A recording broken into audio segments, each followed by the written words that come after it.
Magandang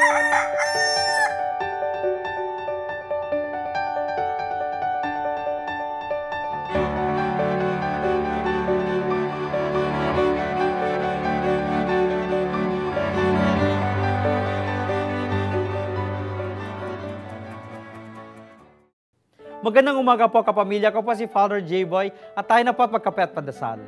May magtatapos ba sa elementarya, high school o kolehiyo sa iyong pamilya, kamag-anak o kaibigan? Ang panahon ng Marso ay isang panahon ng maraming katapusan. Meron pa akong kwento. Noong panahon, si Juan ay isang batang gustong maging isang magaling na tagapagtanggol ng kanyang munting tribo.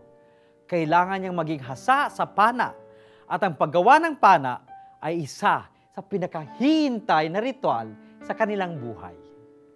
Nang dumating ang araw na pinili, binigay ng tatay sa kanya ang mga kondisyon sa pagpipili ng kahoy para gawing pana.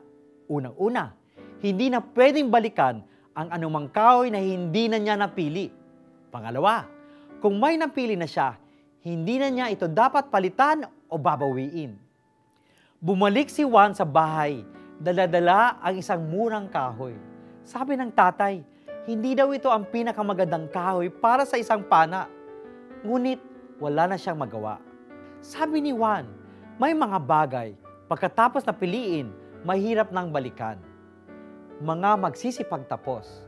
Tandaan na may mga bagay na hindi na pwedeng balikan kapag tapos na ang pagpipili.